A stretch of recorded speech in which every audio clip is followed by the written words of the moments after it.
आप सुन रहे हैं जगत गुरु तत्वदर्शी संत रामपाल जी महाराज द्वारा लिखित पुस्तक जीने की राह का पेज नंबर 67। शब्दार्थ। धर्म वही करता है जिसके हृदय में दया है। दया धर्म की जड़ है तथा पाप वह करता है जिसमें अभिमान भरा है। अभिमान पाप की जड़ है। कबीर परमात्मा ने कहा है कि दयावान के साथ परमात्मा रहता है, अभिमानी के पास नहीं रहता।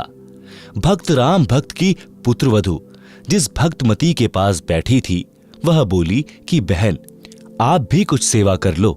सत्संग वचन। गुरुदेव जी बताते हैं कि जो सेवा भक्ति करेगा उसी को फल मिलेगा। मैं भोजन खाऊंगा तो मेरा पेट भरेगा, आप खाओगे तो आपका पेट भरेगा। सब प्राणी परमात्मा के बच्चे हैं। आप धनी के बच्चे समझकर सेवा करो। जैसे एक धनी की लड़की 8-9 वर्ष की थी, उसकी देख रेख के लिए एक नौकरानी रखी थी। वह उस लड़की को गर्मियों में स्कूल छोड़ने जाती थी तो उस लड़की के ऊपर छाते यानी छतरी से छाया करके चलती थी। स्वयं धूप सहन करती थी, जिससे धनी खुश रहता था और नौकरानी को तनख्वाह देता था। आप सब यह विचार करके अपने परायों का ध्यान रखें। सास ससुर की सेवा, छोटे बड़े की सेवा, सबका सम्मान करना आप जी का परम कर्तव्य है। यदि आप अपने सास ससुर, माता पिता या अन्य आश्रितों की सेवा करोगे तो परमात्मा आपकी सेवा का प्रबंध करेगा। आप अपने छोटे बड़े बच्चों को भी सत्संग में साथ लाया करो। बच्चों में भी छोटे बड़ों की सेवा करने, अच्छा व्यवहार करने के संस्कार पड़ेंगे। वे बच्चे बड़े होकर आपकी यानी जब आप वृद्ध हो जाओगे तब भी सेवा ऐसे ही करेंगे जैसे बेटी एक बाप माँ को छोड़कर नए माता यानी सास पिता यानी ससुर के पास आती है। अब जन्म के माता पिता तो इतने ही साथी थे, उन्होंने पाल पोस कर नए माता पिता को सौंप दिया। सास ससुर का कर्तव्य है कि आने वाली बेटी को अपनी बेटी की तरह प्यार दें। भेदभाव स्वप्न में भी नई बेटी व अपनी जन्म की बेटी में न करें, जो झगड़े की जड़ है। पुत्र वधू को चाहिए कि नए घर की परिस्थितियों के अनुसार अपने को ढाले, मां के घर वाले बर्ताव को कम प्रयोग करे। अब पुत्र वधू का घर परिवार यही ससुराल है। आप सुन रहे हैं जगत गुरु तत्वदर्शी संत रामपाल जी महाराज द्वारा लिखित पुस्तक जीने की राह का पेज नंबर 68। शिक्षा कथा। एक पुत्रवधू अपनी सास को बहुत दुखी रखती थी। उसको फूटे हुए मिट्टी के घड़े के टुकड़े यानी ठीकरे में भोजन खिलाती थी, जैसे कुत्तों को खिलाते हैं। कभी कभी साफ करती थी। उसके लड़के का विवाह हुआ। कुछ समय उपरांत सास की मृत्यु हो गई। तब वह अपनी पुत्रवधू से बोली कि इस ठीकरे को फोड़कर बाहर फेंक दो। वह पुत्रवधू बोली कि सास जी, आपको भी इसी ठीकरे में भोजन दिया करूंगी। आपने बड़े जुल्म वृद्धा के साथ किए हैं। तब वह अपनी गलती को समझकर बहुत रोई। पुत्रवधू बुद्धिमान थी। शाम तक उस ठीकरे को नहीं फोड़ा। उसकी सास को वह ठीकरा दुश्मन दिखाई देने लगा। पुत्रवधू ने कहा कि माता जी, मैंने सत्संग सुने हैं, मैं अपने कर्म खराब नहीं करूंगी। यह कहकर ठीकरा फोड़ दिया।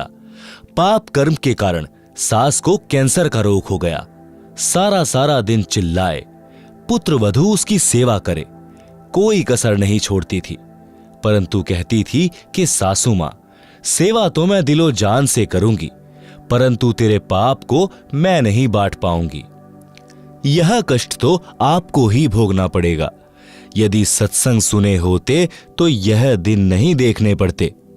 तब उस जालिम औरत ने कहा कि बेटी, मैं महापापिनी हूं, क्या मेरा भी उद्धार हो सकता है? मैं भी दीक्षा लेना चाहती हूं। लड़की सत्संगी घर की थी।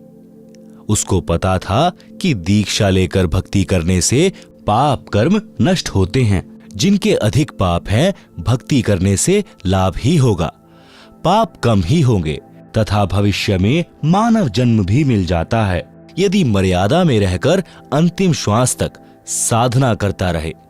सत्संग में गुरुदेव जी उदाहरण देकर समझाते हैं कि जैसे किसी का वस्त्र कम मैला है तो थोड़े प्रयास से ही निर्मल हो जाता है, यदि अधिक मैला है तो 2-3 बार साबुन पानी से धोने से निर्मल हो जाता है।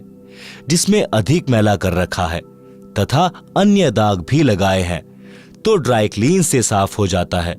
यदि साफ करने का इरादा दृढ़ हो तो मिस्त्री का काला हुआ वस्त्र भी साफ हो जाता है। लड़की यानी पुत्रवधू को पता था कि सास जी ने तो मिस्त्री वाली दशा कर ली, फिर भी परमात्मा की शरण से अवश्य लाभ ही होता है। इस उद्देश्य से अपनी सासू मां को दीक्षा दिला दी। कुछ समय पश्चात कैंसर में कुछ पीड़ा कम हो गई।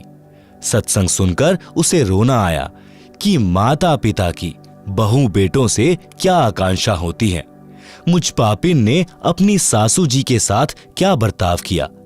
मुझे तो यह रोग होना ही था। यदि पहले यह ज्ञान सुनने को मिल जाता तो मैं क्यों यह पाप करती, निर्मल जीवन जीती, सासू मां की आत्मा भी खुश करती, अपना जीवन सफल कर लेती।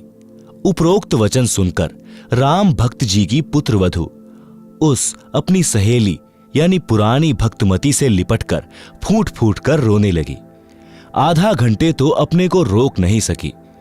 अधिक सांत्वना के पश्चात शुभ की रुकी और अपने ससुर पिता के साथ किए बर्ताव का उल्लेख रोते रोते किया। अपने ससुर जी की इंसानियत भी बताई कि कभी अपने बेटे से भी नहीं बताया कि तेरी बहू मेरे साथ ऐसा बुरा बर्ताव कर रही है। बेटे के पूछने पर यही कहता था कि बेटा किसी प्रकार की सेवा में कमी नहीं है, बड़े अच्छे घर की बेटी है, समझदार है। हमारा सौभाग्य है कि यह अपने घर आ गई। हमारा तो इस बेटी ने घर बसा दिया है। मैं पापिन ये शब्द सुनकर भी नरम नहीं पड़ी, क्योंकि मेरी आत्मा पर पाप कर्मों की परत चढ़ चुकी थी, जो 2-3 बार सत्संग सुनने के पश्चात पाप की परत उतरी है। आत्मा में अच्छे संस्कार उठने लगे हैं। 3 दिन सत्संग सुनकर भक्त राम भक्त पोता पोती तथा पुत्रवधू के साथ घर पर आ गया। बच्चों ने भी वहां छोटे बच्चों को खाना खिलाने पानी पिलाने की सेवा करते अन्य पुराने सत्संगी बच्चों को देखा तो वे भी सेवा करने लगे। घर पर आकर अपने दादाजी के लिए पानी की बाल्टी भरकर दोनों भाई बहन लटका लाए और बोले, दादाजी स्नान कर लो। राम भक्त जी ने कहा कि बच्चों तुम्हारे पेट में दर्द हो जाएगा, इतना भार मत उठाओ, मैं अपने आप ले आऊंगा। बच्चे बोले कि दादाजी सत्संग में गुरुजी ने बताया था कि सेवा करने से लाभ ही लाभ मिलता है, कोई कष्ट नहीं होता। हम रोटी खाएंगे तो हमारा पेट भरेगा, हम सेवा करेंगे तो हमें पुण्य मिलेगा। यदि रोग भी हो तो भक्ति और सेवा से समाप्त हो जाता है। वहां आश्रम में अनेकों माई भक्त बता रहे थे कि हम बीमार रहते थे, नाम लेने के पश्चात जैसी सेवा कर सके करने लगे, हम स्वस्थ हो गए।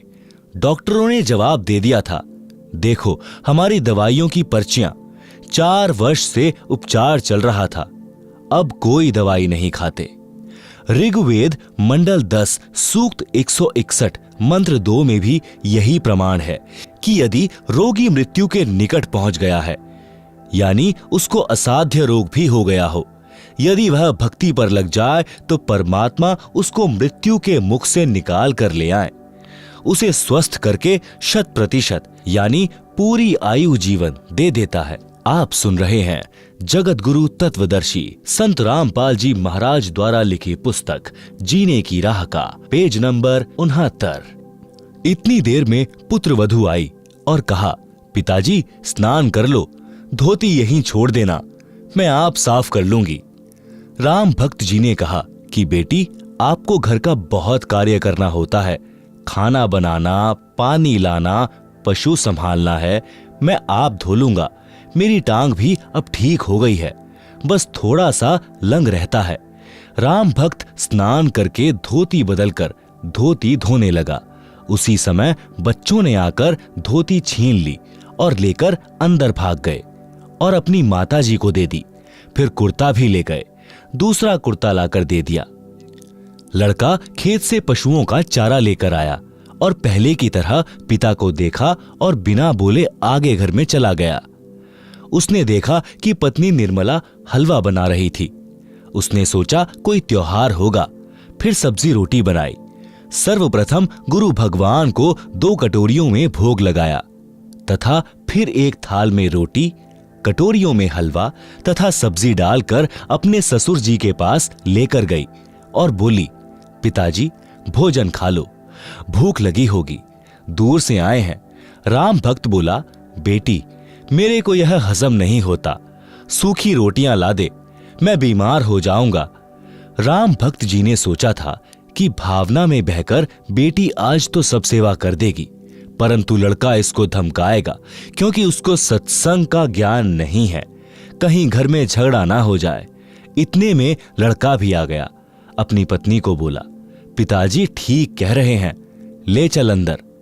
पिता का कमरा गली पर था, बच्चों का रहने का अंदर को था। पत्नी बोली, चुप रह, मैंने बहुत पाप इकट्ठे कर लिए, अब पिताजी की सेवा मैं स्वयं करूंगी। लड़का चुप हो गया। राम भक्त ने दोनों बच्चों को थोड़ा थोड़ा हलवा दिया। पुत्र वधू को देने लगा तो बोली कि आप क्या खाओगे, घर पर और भी बहुत सारा हलवा प्रसाद बचा है, पिताजी आप खाओ, नहीं खाओगे तो मेरी आत्मा रोएगी। भक्त राम भक्त जी ने गुरुदेव भगवान का स्मरण किया और भोजन खाया। प्रतिदिन पुत्र वधू स्वयं नरम नरम रोटियां गर्म गर्म लाकर अपने हाथों खिलाए, प्रतिदिन वस्त्र साफ करे और कहे, पिताजी भजन कर लो। आप सुन रहे हैं जगत गुरु तत्वदर्शी संत रामपाल जी महाराज द्वारा लिखित पुस्तक जीने की राह का पेज नंबर 70। एक दिन राम भक्त जी की बुआ का लड़का भक्त राम निवास आया। राम भक्त जी ने उसको सीने से लगा लिया और बोला, रे भाई हमारा घर तो तेरी कृपा से स्वर्ग बन गया।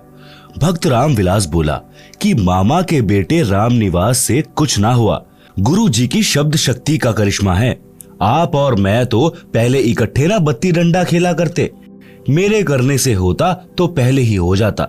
गुरु जी कह रहे थे कि राम भक्त पिछले जन्मों में भक्त था, इससे घर के मोह के कारण मर्यादा में चूक बनी थी, उसके कारण इतना कष्ट उठाया है। अब यह महादुखी हो चुका था, तब तेरे साथ आया है, नहीं तो आप कितनी बार राम भक्त से पहले कह चुके थे कि सत्संग में चल, परंतु मोह माया में अंधा हो चुका था। यह कष्ट और पुत्र पुत्र वधू का व्यवहार इसके लिए वरदान बन गया है। कबीर जी ने कहा है कि सुख के माथे पत्थर पड़ो, जो नाम हृदय से जाए, बलिहारी व दुख के जो पल पल राम रटाए। भावार्थ, हे परमात्मा, इतना सुख भी ना देना जिससे तेरी भूल पड़े, जिस दुख से परमात्मा की पल पल याद बनी रहे, वैसे दुख सदा देते रहना। मैं बलिहारी जाऊं उस दुख को जिसके कारण परमात्मा की शरण मिली। भक्त राम भक्त जी ने भक्त राम निवास जी से कहा कि अब के सत्संग में बेटे प्रेम सिंह को ले जाना, इसका उद्धार हो जाएगा। अगले सत्संग में जो 1 महीने पश्चात होना था, भक्त राम निवास जी आए और प्रेम सिंह को अपने घर ले जाने के बहाने ले गए। घर से सत्संग में ले गए। 3 दिन तक आश्रम में रहे, सत्संग सुना, अन्य पुराने भक्तों से उनकी आप बीती सुनी तो सत्संग के रंग में रंग गया। भक्त राम भक्त जी का परिवार एकदम बदल गया, भक्ति सेवा करके कल्याण को प्राप्त हुआ। आप सुन रहे हैं जगत गुरु तत्वदर्शी संत रामपाल जी महाराज द्वारा लिखित पुस्तक जीने की राह का पेज नंबर 71। सत्संग से घर की कलह समाप्त होती है। एक माई अपनी पुत्र वधू पर बात बात पर क्रोध करती थी। छोटी छोटी गलतियों को बढ़ा चढ़ाकर अपने पुत्र से कहती, पुत्र अपनी पत्नी को धमकाता। इस प्रकार घर नरक बना हुआ था। पुत्र वधू अपनी सासू माँ से कभी कभी कहती थी कि आप सत्संग जाया करो, अपनी पड़ोसन भी जाती है। सासू माँ बोली कि सत्संग में तो आई गई, यानी बदचलन स्त्रियां जाती हैं जिनका संसार में सम्मान नहीं होता, जो अच्छे कुल की नहीं है। हम खानदानी हैं, हमारा क्या काम सत्संग में। ऐसे पुत्रवधू ने कई बार कोशिश की, परंतु माई मानने को तैयार नहीं होती। एक दिन गांव की स्त्री किसी कार्यवश उनके घर आई तो सास अपनी पुत्रवधू को गालियां दे रही थी, धमका रही थी कि आने दे तेरे खसम को, आज तेरी खाल उतरवाऊंगी।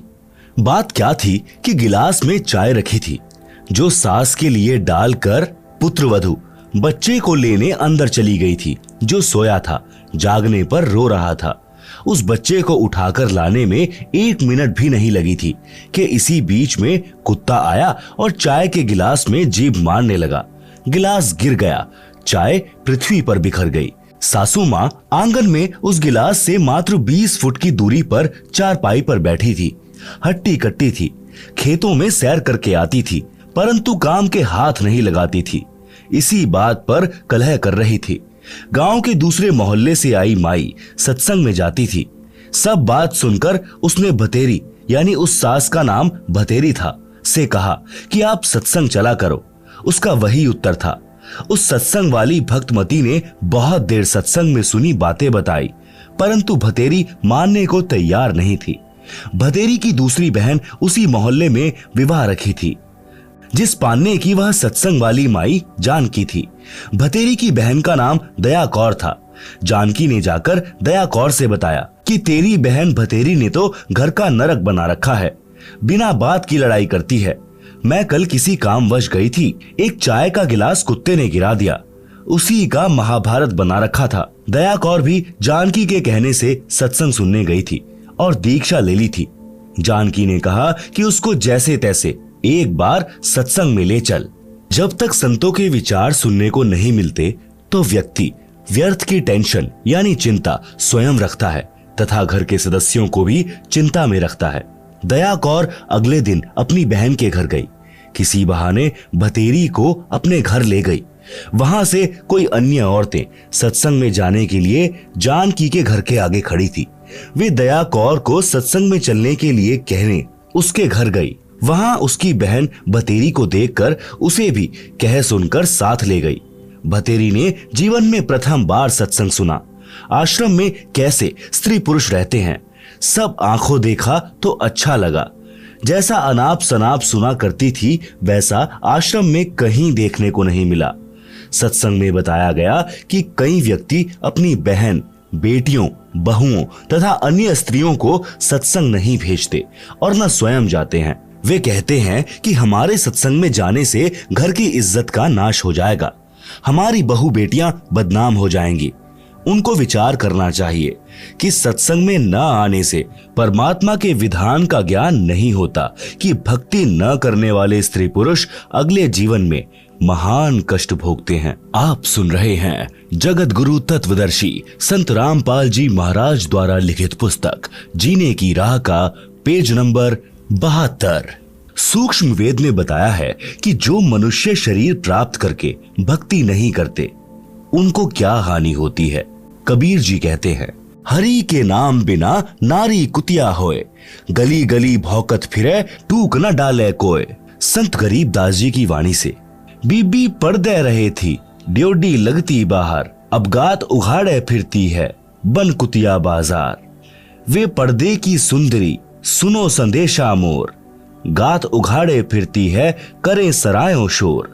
नक बेसर नक पर बनी पहने थी हार हमेल, सुंदरी से कुतिया बनी सुन साहिब के खेल। भावार्थ, मनुष्य जीवन प्राप्त प्राणी यदि भक्ति नहीं करता है तो वह मृत्यु के उपरांत पशु पक्षियों आदि आदि की योनियां प्राप्त करता है। परमात्मा के नाम जाप बिना स्त्री अगले जन्म में कुतिया का जीवन प्राप्त करती है, फिर निर्वस्त्र होकर नंगे शरीर गलियों में भटकती रहती है, भूख से बेहाल होती है, उसको कोई रोटी का टुकड़ा भी नहीं डालता। जिस समय वह आत्मा स्त्री रूप में किसी राजा, राणा तथा उच्च अधिकारी की बीवी यानी पत्नी थी, वे उसके पूर्व जन्मों के पुण्य का फल था, जो कभी किसी जन्म में भक्ति धर्म आदि किया था, वह सर्व भक्ति तथा पुण्य स्त्री रूप में प्राप्त कर लिए। वह आत्मा उच्च घरानों की बहू बेटियां थी, तब पर्दों में रहती थी, काजू किशमिश डालकर हलवा तथा खीर खाती थी, उनका झूठा छोड़ा हुआ नौकरानियां खाती थी, उनको सत्संग में नहीं जाने दिया जाता था, क्योंकि वे उच्च घरानों की बहुएं तथा बेटियां थी। घर से बाहर जाने से बेइज्जती मानती थी। बड़े घरों की इज्जत इसी में मानी जाती थी कि बहू बेटियां का पर्दों में घर में रहना उचित है। इन कारणों से वह पुण्यात्मा सत्संग विचार न सुनने के कारण भक्ति से वंचित रह जाती थी।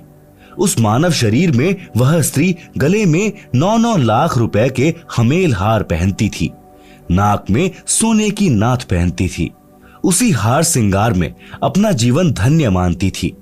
भक्ति न करने से वे अब कुतिया का जीवन प्राप्त करके नंगे शरीर गलियों में एक एक टुकड़े के लिए तरस रही होती हैं। शहर में पहले सराय यानी धर्मशाला होती थी। यात्री रात्रि में उनमें रुकते थे, सुबह भोजन खाकर प्रस्थान करते थे। वह पर्दे में रहने वाली सुंदर स्त्री कुतिया बनकर धर्मशाला में रुके यात्री का डाला टुकड़ा खाने के लिए सराय यानी धर्मशाला में भौंकती हैं। रोटी का टुकड़ा धरती पर डाला जाता है, उसके साथ कुछ रेत मिट्टी भी चिपक जाती है। वह सुंदरी जो काजू किशमिश युक्त हलवा खीर खाती थी, भक्ति नहीं करती थी, उस रेत मिट्टी युक्त टुकड़े को खा रही है। यदि मनुष्य शरीर रहते रहते पूरे संत से नाम लेकर भक्ति कर लेती तो ये दिन नहीं देखने पड़ते। आप सुन रहे हैं जगत गुरु तत्वदर्शी संत रामपाल जी महाराज द्वारा लिखित पुस्तक जीने की राह का पेज नंबर 73। पुहलोबाई की नसीहत। एक राजा ने पुहलोबाई के ज्ञान विचार सुने, बहुत प्रभावित हुआ। उस राजा की 3 रानियां थी। राजा ने अपनी रानियों को पुहलोबाई के विषय में बताया। राजा ने कई बार पुहलोबाई भक्तिन की अपनी रानियों के सामने प्रशंसा की। अपने पति के मुख से अन्य स्त्री की प्रशंसा सुनकर रानियों को अच्छा नहीं लगा, परंतु कुछ बोल नहीं सकी। उन्होंने भक्तमती पुहलोबाई को देखने की इच्छा व्यक्त की। राजा ने पुहलोबाई को अपने घर पर सत्संग करने के लिए कहा, तो पुहलोबाई ने सत्संग की तिथि तथा समय राजा को बता दिया। सत्संग के दिन रानियों ने अति सुंदर तथा कीमती वस्त्र पहने तथा सब आभूषण पहने। अपनी सुंदरता दिखाने के लिए कोई कसर नहीं छोड़ी। रानियों ने सोचा था कि पुहलो बहुत सुंदर होगी। भक्तमती पुहलो राजा के घर आई। उसने खद्दर का मैला सा वस्त्र धारण कर रखा था, हाथ में माला थी, चेहरे का रंग भी साफ नहीं था। भक्तमती पुहलो को देखकर तीनों रानियां खिलखिलाकर हंसने लगी और बोली कि यह है वह पुहलो, हमने तो सोचा था कि बहुत सुंदर होगी। उनकी बात सुनकर भक्तमती पुहलोबाई ने कहा, वस्त्र आभूषण तन की शोभा, यह तन काचो भांडो, भक्ति बिना बनोगी कुतिया, राम भजो ना रांडो। भावार्थ, सुंदर वस्त्र तथा आभूषण शरीर की शोभा बढ़ाते हैं। यह शरीर नाशवान है, जैसे कच्चा घड़ा होता है।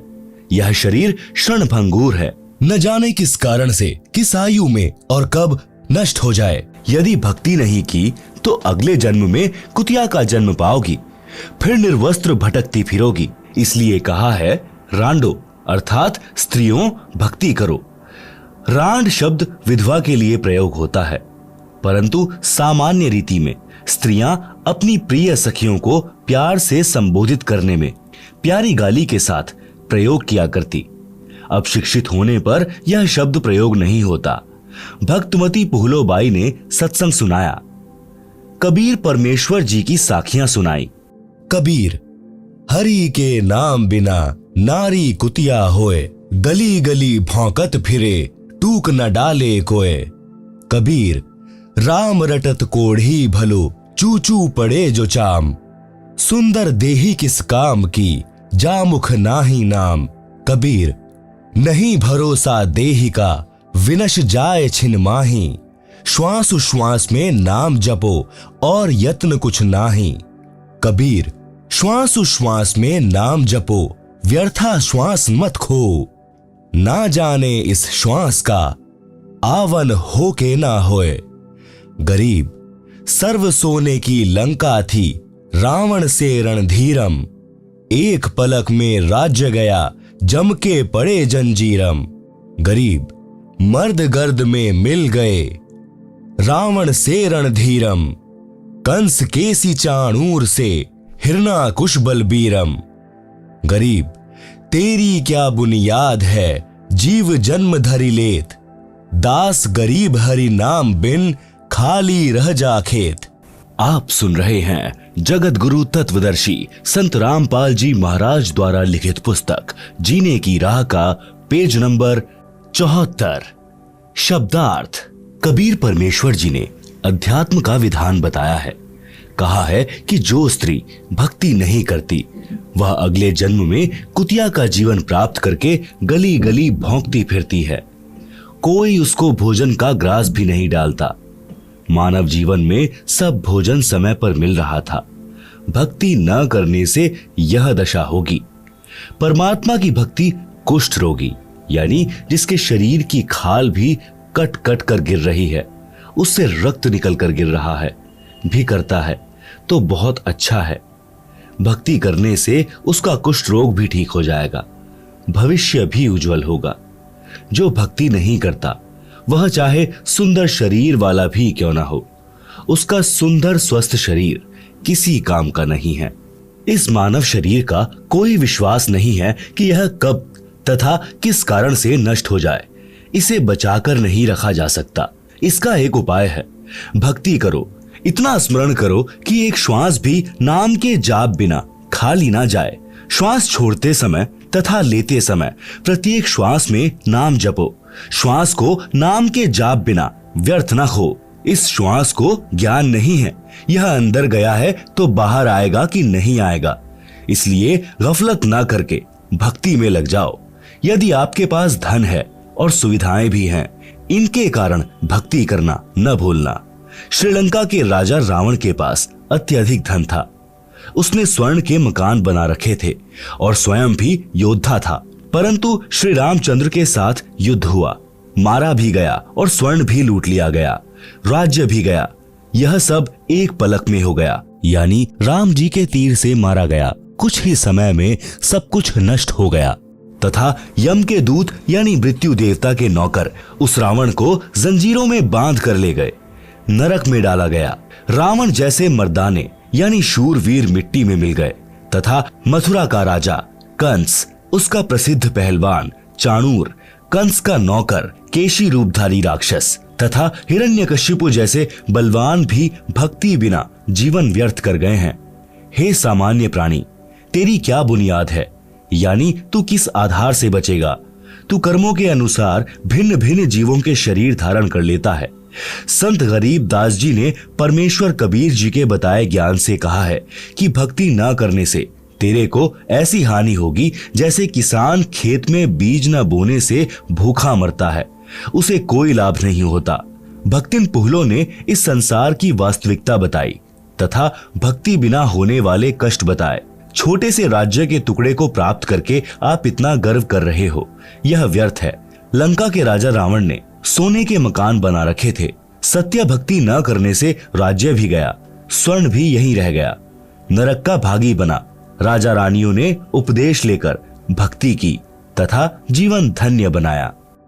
आप सुन रहे हैं जगत गुरु तत्वदर्शी संत रामपाल जी महाराज द्वारा लिखित पुस्तक जीने की राह का पेज नंबर 75। कबीर हरि के नाम बिन राजा ऋषभ होए, मिट्टी लदे कुम्हार के घास न नीरे कोय। भगवान की भक्ति न करने से राजा गधे का शरीर प्राप्त करता है, कुम्हार के घर पर मिट्टी ढोता है, घास स्वयं जंगल में खाकर आता है। फिर पीछे तू पशुआ कीजे, दीजे बैल बनाए, चार पहर जंगल में डोले तो नहीं उधर भराए। सिर पर सींग दिए मन बोरे, धूम से मच्छर उड़ाए, कांधे जुआ जोते कुआ, कोंदो का भूस खाए। भावार्थ, गधे का शरीर पूरा करके वह प्राणी बैल की योनि प्राप्त करता है। मानव शरीर में जीव को कितनी सुविधाएं प्राप्त थी। भूख लगते ही खाना खाओ, दूध पियो, चाय पियो, प्यास लगे तो पानी पी लो। भक्ति न करने से वही प्राणी बैल बनकर सुबह से शाम तक 4 पहर अर्थात 12 घंटे तक जंगल में फिरता है। हल में जोता जाता है। दिन में केवल 2 बार आहार बैल को खिलाया जाता है। दोपहर 12 बजे तथा रात्रि में। परंतु बैल को बीच में भूख लगी है और चारों ओर चारा भी पड़ा होता है, लेकिन खा नहीं सकता। हाली उसको घास नहीं खाने देता। पानी भी समय पर दिन में 2 या 3 बार पिलाया जाता है। सिर पर सींग तथा एक दुम यानी पूंछ लगे होंगे। जब मानव शरीर में था तब वह जीव कूलर, पंखे तथा एसी कमरों में रहता था। अब एक दुम है, इसको चाहे कूलर की जगह चाहे पंखे की जगह प्रयोग करो, उसी से मच्छर उड़ाता है। सत्संग में यह भी बताया गया कि घर की कलह का कारण परमात्मा के विधान को न समझकर संसार के भाव में चलना है। घर का कोई सदस्य घर में हानि नहीं करना चाहता, किसी कारण से हानि हो जाती है तो उसको लेकर कलह नहीं करनी चाहिए। जो हानि होनी थी वह तो हो चुकी है, वह तो ठीक होनी नहीं। व्यर्थ की कलह करना समझदारी नहीं है। जिससे गलती से कोई हानि हो जाती है तो उसे कहना चाहिए, हे बेटा या बेटी, माता या पिता या सास या बहू, यह जो हो गया यह अपने भाग्य में नहीं था, आपने जानबूझकर तो किया नहीं है। इस बात से घर में शांति कायम रहती है। कलह में काल निवास करता है। भूत प्रेतों का उस घर में डेरा होता है। जो कलह नहीं करते वे सुख से बसते हैं। जिस घर में परमात्मा की भक्ति यानी आरती, स्तुति, ज्योति, यज्ञ होती है, उस घर में देवताओं का निवास होता है। आप सुन रहे हैं जगत गुरु तत्वदर्शी संत रामपाल जी महाराज द्वारा लिखित पुस्तक जीने की राह का पेज नंबर 76। सत्संग सुनकर सब अपने अपने घर चली गई। सत्संग दिन के 12 बजे से 2 बजे तक हुआ था। पुत्रवधू को पता नहीं था कि सासू मां सत्संग में गई थी। अगले दिन सुबह भैंस का दूध निकालकर पुत्रवधू उस दूध की भरी बाल्टी को छत में लगे कुंडे वाले सरिये में प्रतिदिन की तरह टांगने लगी। उसे लगा कि बाल्टी टंग गई, परंतु सरिये के उल्टी ओर बाल्टी का कड़ा लगा था। पुत्रवधू ने सोचा कि ठीक लगा है और बाल्टी छोड़ दी। बाल्टी पृथ्वी पर गिर गई, दूध बिखर गया। आवाज सुनकर भतेरी आई और पुत्रवधू दूध की बजाय सासू मां की ओर मायूसी से देख रही थी। बोलना उचित नहीं समझा, क्योंकि पुत्रवधू को पता था कि सासू मां किसी भी सफाई के वचन नहीं सुनती थी। सोच रही थी कि आज का सारा दिन कलह में जाएगा, शाम को पति आएगा, उससे भी पिटाई करवाएगी। हे परमात्मा, यह कौन बनी? ऐसी गलती तो कभी नहीं हुई थी। हे सतगुरु, कुछ तो दया करो। मैं तो आपकी भक्ति भी भूलने को हो रही हूँ।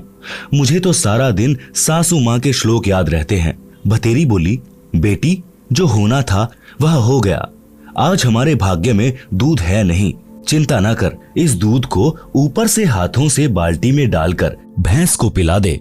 यह कहकर जो नाम दीक्षा ली थी उसका जाप करने लग गई। पुत्रवधू को अपने कानों पर विश्वास नहीं हो रहा था। सोच रही थी कि माताजी आज पता नहीं कौन सा स्टेशन यानी रेडियो आकाशवाणी पकड़ गई। ये शीतल वचन भतेरी की बोरी यानी बारदाना में नहीं थे, इसमें खल भरी थी। आसपास से निकलती थी तब भी बड़बड़ की झल निकलती थी। पुत्रवधू का नाम निशा था। वह सोच रही थी कि निशा, आज निशा में यानी रात्रि में तेरी बुरी होगी दशा। निशा की सोच थी कि पति को बताएगी। वह माता की बात सुनकर मेरी कुछ नहीं सुनता, अच्छी बुरी कहेगा, सारा दिन और रात्रि रोने में जाएगी। निशा ने दूध बाल्टी में डालकर भैंस को पिला दिया। बाल्टी धोकर रख दी। भतेरी आई और बोली कि बेटी, रोटी खा ले, चिंता मत कर। बेटी, मैं कल मेरी बहन दया कौर के साथ दिन में सत्संग में गई थी। मेरी तो आंखें खुल गई। मैं तो बहुत कलहारी बनी हुई थी। बेटी, हो सके तो क्षमा कर देना। पीछे हुआ सो हुआ, आगे से अपनी बेटी को पलकों पर रखूंगी। मेरी असली बेटी तो तू है। जन्मी बेटी तो अगलों की थी, वह चली गई। अपना दुख सुख साझा है। मेरी तो एक दिन के सत्संग ने ही आंखें खोल दी। बेटी, अगले रविवार को आप भी चलना, मैं भी चलूंगी। धीरे धीरे बेटे को भी ले चलेंगे। निशा ने अपने गुरुजी का फोटो यानी स्वरूप कपड़ों में छिपा रखा था। फोटो निकालकर चरणों में शीश रखकर कहा कि हे गुरुवर, आज आपने अपनी बेटी की पुकार सुन ली, घर स्वर्ग बना दिया। शाम को चतर सिंह आया तो माता ने दूध गिरने का जिक्र भी नहीं किया। कुछ दिन बाद चतर सिंह को भी नाम दिला दिया। कुछ समय पश्चात निशा के गुरुजी आ गए। निशा ने बताया कि गुरुजी, मेरी सासू माँ बहुत अच्छी हैं, इसने भी गुरु का नाम ले लिया है। भतेरी ने कहा, महाराज जी, निशा ने कभी नहीं बताया कि इसने दीक्षा ले रखी है। यह मेरी कलह से डरती होगी। अब बताया है जब मैंने नाम ले लिया। अच्छा किया इसने। यदि पहले बता देती तो मैं और अधिक दुखी करती और पाप की भागी बनती। निशा के गुरुजी ने कहा, माई भतेरी, आप तो आसमान से गिरी और खजूर में अटकी हो, क्योंकि आपकी दीक्षा शास्त्रानुकूल नहीं है। सत्य साधना बिना मोक्ष नहीं हो सकता। जैसे रोग की सही औषधि खाने से ही रोग से मोक्ष मिलता है, इसी प्रकार सत्य साधना करने से जन्म मरण के रोग से मुक्ति मिलती है। निशा ने सोचा कि सासू मां नाराज ना हो जाएं, इसलिए बीच में ही बोल उठी कि गुरुजी, सुना है आपने नई पुस्तक लिखी है, वह संगत ने छपवाई है, क्या आपके पास है? गुरुजी बोले, हे बेटी, आपको देने के लिए आया हूं। यह कहकर गुरुजी दूसरे कक्ष में गए जिसमें ठहरे थे। उसमें थैला रखा था। निशा भी साथ साथ गई और बोली, गुरुदेव, भीड़ के छत्ते को मत छेड़ो, मुश्किल से शांत हुआ है। गुरुजी बोले, हे बेटी, अब तेरी सास जी की पूरी रुचि भक्ति में है, अब यह मानेगी। गुरुजी 3 दिन रुके, तत्व ज्ञान समझाया। भतेरी ने भी गुरु बदल लिया और अपना कल्याण करवाया। आप सुन रहे हैं जगत गुरु तत्वदर्शी संत रामपाल जी महाराज द्वारा लिखित पुस्तक जीने की राह का पेज नंबर 77। सत्संग से घर स्वर्ग बन गया। चारों ओर शांति हो गई। जहां गाली गलौज के सारा दिन गोले छूटते थे, अब उस घर में परमात्मा के ज्ञान की गंगा बहने लगी। भक्तमती निशा के गुरुजी परमेश्वर कबीर जी थे, जो अन्य वेश में सत्य भक्ति प्रचार करने के लिए घूमते फिरते थे। उन्होंने बताया कि किस प्रभु की भक्ति करनी चाहिए। पढ़ें इसी पुस्तक के पृष्ठ 226 पर। निष्कर्ष, परमेश्वर कबीर जी ने बताया है कि मन नेकी कर ले, 2 दिन का मेहमान, मात पिता तेरा कुटुंब कबीला, कोई दिन कारल मिलका मेला, अंत समय उठ चले अकेला, तजमाया मंडान, कहां से आया कहां जाएगा, तन छूटे तब कहां समाएगा, आखिर तुझको कौन कहेगा, गुरु बिन आत्मज्ञान, कौन तुम्हारा सच्चा साई, झूठी है ये सकल सगाई, चलने से पहले सोच रे भाई, कहां करेगा विश्राम, रहट मालपन घट ज्यों भरीता, आवत जात भरे करे रीता, जुगन जुगन तू मरता जीता, करवा ले रे कल्याण, लख 84 की सहत्रासा, ऊंच नीच घर लेता बासा, कह कबीर सब मिटाऊं रासा, कर मेरी पहचान। आप सुन रहे हैं जगत गुरु तत्वदर्शी संत रामपाल जी महाराज द्वारा लिखित पुस्तक जीने की राह का पेज नंबर 78। भावार्थ, परमेश्वर कबीर जी ने अपने मन को संबोधित करके हम प्राणियों को सतर्क किया है कि इस संसार में 2 दिन का यानी थोड़े समय का मेहमान है। इस थोड़े से मानव जीवन में आत्मज्ञान के अभाव से अनेकों पाप इकट्ठे करके अनमोल मानव जीवन नष्ट कर जाता है। धन कमाने की विधि तो संसार के व्यक्ति बता सकते हैं, परंतु गुरुदेव जी के बिना आत्मज्ञान यानी जीव कहां से आया? मनुष्य जीव का मूल उद्देश्य क्या है? सद्गुरु धारण किए बिना यानी दीक्षा लिए बिना जीव का मानव जन्म नष्ट हो जाता है। यह बात गुरु जी के बिना कोई नहीं बताएगा। चाहे पृथ्वी का राजा भी बन जा, परंतु भविष्य में पशु जन्म मिलेगा। जन्म मरण का चक्र गुरु जी के ज्ञान व दीक्षा मंत्र यानी नाम बिना समाप्त नहीं हो सकता। जब तक जन्म मरण का चक्र समाप्त नहीं होता तो बताया है कि यह जीवन हर हट का कुआं लोई, या गल बंधा है सब कोई, कीड़ी कुंजर और अवतारा, हर हट डोर बंधे कई बारा। भावार्थ, जैसे रहट के कुएं में लोहे की चक्री लगी होती है, उसके ऊपर बाल्टियों की चैन वेल्ड की जाती है, उसको रहट कहा जाता था। पहले बैल या ऊंट से चलाते थे, जैसे कोल्हू बैल ऊंट से चलाते हैं, पहले अधिक चलाते थे। रहट की बाल्टियां नीचे कुएं से पानी भरकर लाती हैं, ऊपर खाली हो जाती हैं। यह चक्र सदा चलता रहता है।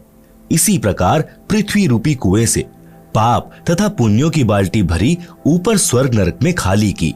इस प्रकार जन्म मरण के चक्र में जीव सदा रहता है। ऊपर के शब्द में यही समझाया है कि संसार में परिवार धन सब त्याग कर एक दिन अकेला चला जाएगा, फिर कहीं अन्य स्थान पर जन्म लेकर यही क्रिया करके चला जाएगा। यदि आप घर से किसी अन्य शहर में जाते हैं तो जाने से पहले निश्चित करते हो कि वहां जाएंगे, उसके बाद कहां विश्राम करेंगे, परंतु संसार छोड़कर जाते हो तो कभी विचार नहीं करते कि कहां विश्राम करोगे। हे जीव, 84 लाख प्रकार के प्राणियों के शरीरों में प्रताड़ना सहन करता है, मरता जीता यानी नए प्राणी का जीवन प्राप्त करता है। कभी राजा बनकर उच्च बन जाता है, कभी कंगाल बनकर नीच कहलाता है। परमात्मा कबीर जी समझा रहे हैं कि अवतार गण यानी राम, कृष्ण आदि आदि भी सत्य साधना न मिलने के कारण जन्म मरण के चक्र में पड़े हैं। सत्य साधना मेरे पास है। हे प्राणी, तू मेरे को पहचान। मैं समर्थ परमात्मा हूँ। मैं तेरा जन्म मरण का सर्व झंझट समाप्त कर दूंगा। जगत गुरु तत्वदर्शी संत रामपाल जी महाराज द्वारा लिखित पुस्तक जीने की राह के पेज नंबर 79 पर काल लोक में जन्म मरण रूपी हरहट यानी चक्र का चित्र दिया गया है, जिसे आप पुस्तक में देख सकते हैं। आप सुन रहे हैं जगत गुरु तत्वदर्शी संत रामपाल जी महाराज द्वारा लिखित पुस्तक जीने की राह का पेज नंबर 80, शब्द नंबर 2। नाम सुमर ले सुकर्म कर ले, कौन जाने कल की, खबर नहीं पल की। कोड़ी कोड़ी माया जोड़ी, बात करे छल की। पाप पुण्य की बांधी पोटरिया, कैसे होवे हल्की। माता पिता परिवार भाई बंधु, त्रिरिया मतलब की। चलती बरियां कोई न साथी, या माटी जंगल की। तारों बीच चंद्रमा ज्यों झलके, तेरी महिमा झला झलकी। बने कुकरा विष्टा खावे, अब बात करे बल की। ये संसार रैन का सपना, ओस बूंद जल की। सतनाम बिना सबे साधना, गारा दलदल की। अंत समय जब चले अकेला, आंसू नैन ढल की। कह कबीर गह शरण मेरी हो, रक्षा जल थल की। भावार्थ, परमात्मा कबीर जी ने बताया है कि हे भोले मानव यानी स्त्री पुरुष, परमात्मा का नाम जप कर शुभ कर्म कर। पता नहीं कल यानी भविष्य में क्या दुर्घटना हो जाएगी। एक पल का भी ज्ञान नहीं है। धन का संग्रह छल कपट किए बिना होगा ही नहीं, जिसमें से कुछ धन पर भी खर्च कर देता है। इस प्रकार पाप तथा पुण्य की 2 गठरी बांध ली। ये कैसे हल्की होंगी। पाप नरक में, पुण्य स्वर्ग में भोगता है। माता पिता, भाई पत्नी आदि आदि परिजन अपने अपने मतलब की बातें सोचते हैं। पूर्व जन्मों के कारण परिवार रूप में जुड़े हैं। जिस जिसका समय पूरा हो जाएगा, संस्कार समाप्त होता जाएगा, वह तुरंत परिवार छोड़कर चला जाएगा।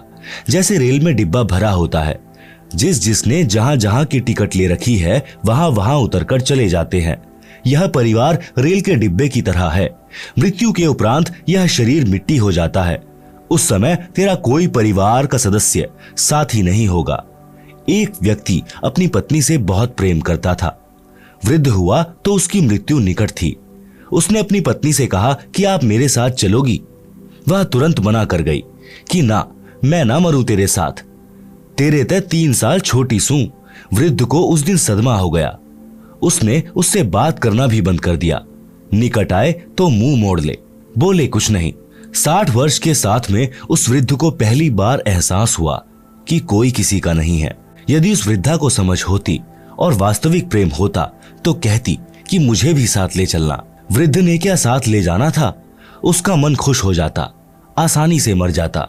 समय से पूर्व वृद्धा को कौन मारता। इससे सिद्ध है कि वास्तविक प्रेम की बातें दूर की कौड़ी हैं, सब स्वार्थ के कारण जुड़े हैं। हे मानव, पूर्व जन्म के जप तप तथा धर्म संस्कार से वर्तमान में मंत्री, प्रधानमंत्री या उच्च अधिकारी बनकर ऐसे सुशोभित हो रहा है जैसे रात्रि में तारों के मध्य में चांद की शोभा होती है।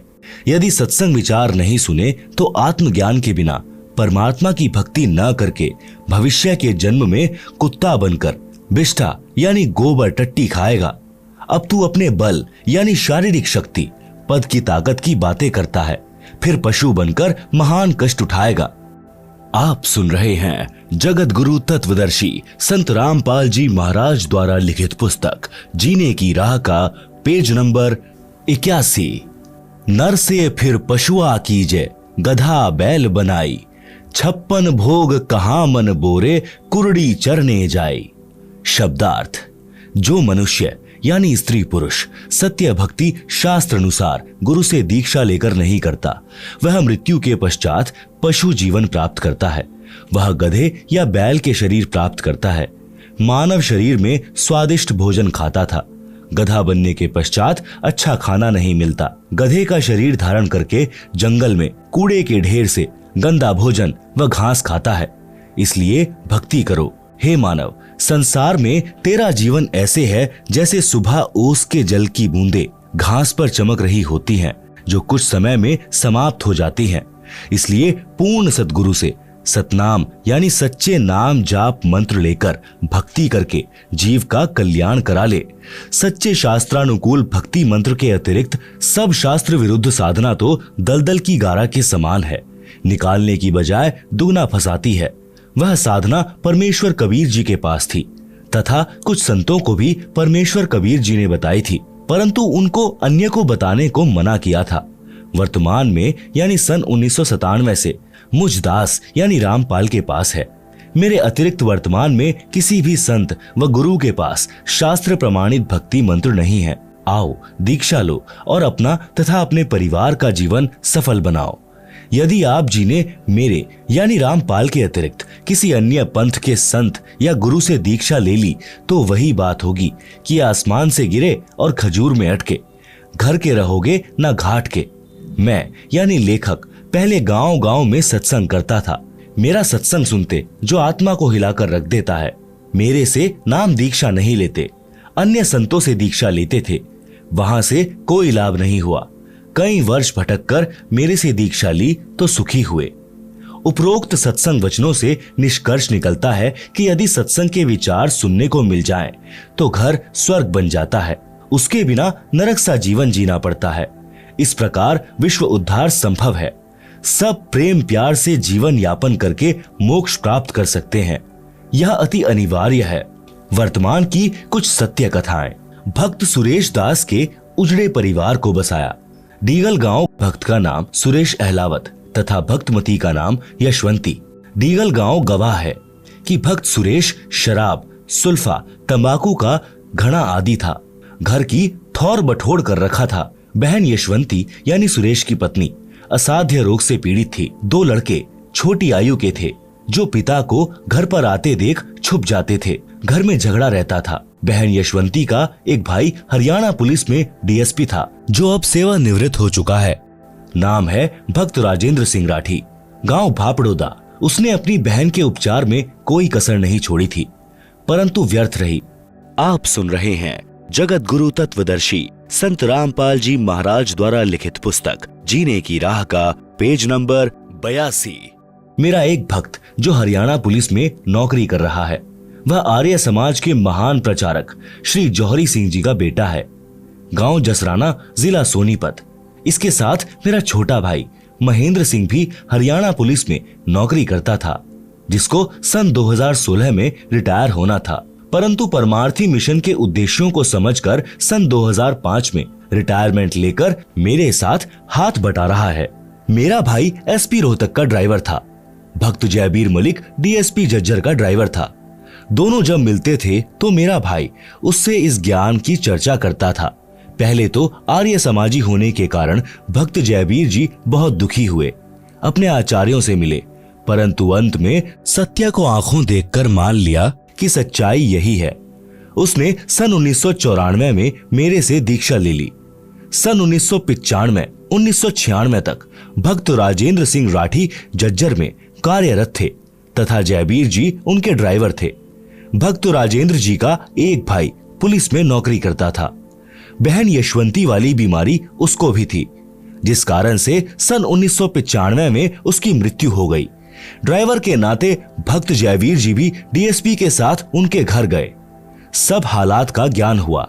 वापिस आने पर एक दिन जयवीर जी ने डीएसपी साहब से निवेदन किया कि आप अपने परिवार को बचाना चाहते हो तो संत रामपाल जी से दीक्षा ले लो।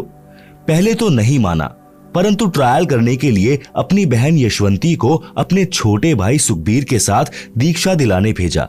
यह दास यानी रामपाल दास सिंचाई विभाग में जूनियर इंजीनियर के पद पर कार्यरत था। गुरुजी के आदेश से दीक्षा देने लगा तथा प्रचार करने लगा। मिशन के उद्देश्य से परिचित होकर जनहित तथा जगहित में सन 1995 में नौकरी से त्याग पत्र देकर प्रचार प्रसार में लग गया था। त्याग पत्र हरियाणा सरकार द्वारा स्वीकृत है। गांव-गांव में संत गरीब दास जी महाराज की वाणी का अखंड पाठ करता था, सत्संग करता था। 3 दिन यह अनुष्ठान चलता था।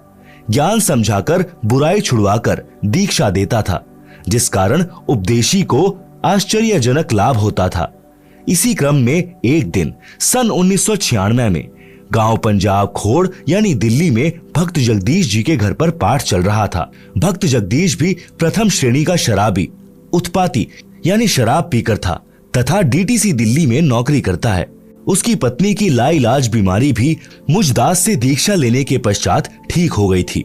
कर्ता परमात्मा है, उसकी शक्ति संत के माध्यम से आती है, जैसे तार द्वारा बिजली आती है। तार बिजली नहीं है, इसी प्रकार संत परमात्मा भले ही नहीं है, परंतु तार अवश्य होता है। उसी समय बहन यशवंती की जीभ काम करना बंद कर गई थी। वह गूंगी हो चुकी थी। सुखबीर जी अपनी बहन को साथ लेकर शाम के समय भक्त जगदीश जी के घर आए। मेरे को सब समस्या बताई। वे दोनों भाई बहन रात्रि में सत्संग सुनकर वहीं रुक गए। बहन यशवंती को नाम दिया, प्रसाद खिलाया। सुबह उठकर वह अपने भाई से बोली, भाई मैं बोलने लग गई हूँ, मैं ठीक हो गई हूँ। यह चमत्कार देखकर दोनों भाई बहन उपस्थित व्यक्तियों यानी जो सत्संग सुनने और भोग लगने के समय पहुंचे थे को बता रहे थे कि कमाल हो गया। उसके पश्चात डीएसपी साहब ने तथा सर्व परिवार तथा रिश्तेदारों ने दीक्षा ले ली। आज सब सकुशल है, भक्ति कर रहे हैं। भक्त सुरेश प्रथम श्रेणी का शराबी था। अपनी पत्नी को ठीक हुआ देखकर सत्संग में आने लगा। शराब तथा सर्व नशा त्याग कर नाम लेकर सुधर गया। उस समय तक कोई आश्रम नहीं बनाया था। गांव-गांव में प्रचार किया जाता था। अब बहन यशवंती के परिवार की पूरे डीगल गांव में मिसाल है। सुरेश चौधरी भक्त बन गया, सर्व बुराई त्याग दी। दोनों लड़के दिल्ली पुलिस में एक ही दिन सिपाही भर्ती हो गए। लोगों को लगा होगा कि पैसे देकर भर्ती कराए होंगे, परंतु सत्य यह है कि एक पैसा भी किसी को नहीं दिया। आप स्वयं जांच कर सकते हैं। दोनों लड़कों के विवाह में 1 रुपया से अधिक कुछ नहीं लिया। यह भी जांच का विषय है। ऐसे ऐसे अनेकों उदाहरण हैं। यह कहानी बताने का मेरा उद्देश्य यह है कि जैसे गीता अध्याय 16 श्लोक 23 और 24 में कहा है कि शास्त्र विधि त्याग कर मनमाना आचरण करने वाले को कोई लाभ परमात्मा से नहीं मिलता। शास्त्रोक्त भक्ति करने से परमात्मा की शक्ति से सर्व असंभव कार्य भी सिद्ध हो जाते हैं, मोक्ष भी मिलता है। ऋग्वेद मंडल 10 सूक्त 161 मंत्र 2 में भी प्रमाण है कि परमात्मा की भक्ति करने वाले का असाध्य रोग भी नष्ट हो जाता है। यदि रोगी मौत के निकट भी पहुंच गया हो तो सत्य भक्ति करने वाले को स्वस्थ करके परमात्मा 100% आयु प्रदान कर देता है, यानी भक्त पूरी आयु जीवित रहता है। आप सुन रहे हैं जगत गुरु तत्वदर्शी संत रामपाल जी महाराज द्वारा लिखित पुस्तक जीने की राह का पेज नंबर 83। जैसे पहले बिजली का विस्तार नहीं हुआ था तो आटा हाथ से चलने वाली चक्की से माता बहन पीसा करती थी। पुरुष हाथ से फरसे यानी दराज से पशुओं का चारा यानी शानी काटा करते थे। फिर हाथ से चलाने वाली मशीन यानी गंडासे का आविष्कार हुआ। वह भी कठिन कार्य था। वर्तमान में बिजली की शक्ति से आटा चक्की चलती है। गंडासे यानी शानी काटने की मशीनें चलते हैं। असंभव कार्य हो रहा है, शीघ्र तथा सुगम हो रहा है। बिजली का विधिवत कनेक्शन लेना होता है, बिजली की मर्यादा का पालन करना होता है, अन्यथा सुखदायी बिजली विनाश कारण बन जाती है। इसी प्रकार परमात्मा का कनेक्शन लेना पड़ता है और परमात्मा की मर्यादाओं का पालन करना होता है, तब सर्व सुख तथा मोक्ष परमात्मा देता है। मर्यादा भंग होने से परमात्मा की शक्ति आनी बंद हो जाती है, सर्व सुविधाएं मिलनी बंद हो जाती हैं। डींगल गांव के व्यक्ति उन झूठे आचार्यों की बात को सत्य मानकर करौंथा आश्रम में जाने वाले अपने गांव वालों को रोकते थे, तो भक्त सुरेश जी तथा बहन यशवंती जी हाथ जोड़कर गांव के उन व्यक्तियों से कहते थे कि गाम राम मारो चाहे छोड़ो, हम आश्रम में जाना बंद नहीं करेंगे। हमारा तो घर वहीं से बसा है, नहीं तो हम आज उजड़ गए होते। परमात्मा ने उनकी सच्ची भक्ति का फल भी ऐसा ही दे रखा है। भक्त सुरेश का मोबाइल नंबर है 9034029495। आप सुन रहे हैं जगत गुरु तत्वदर्शी संत रामपाल जी महाराज द्वारा लिखित पुस्तक जीने की राह का पेज नंबर 84। सत्संग न सुनने से सर्वनाश हुआ। परमेश्वर कबीर जी कहते हैं, राम नाम कड़वा लागे, मीठे लागे दाम, दुविधा में दोनों गए, माया मिली न राम। शब्दार्थ। सत्संग न सुनने वाले मानव यानी स्त्री पुरुष को परमात्मा के विधान का ज्ञान नहीं होता, जिस कारण से उसको परमात्मा के विषय में चर्चा भी अच्छी नहीं लगती।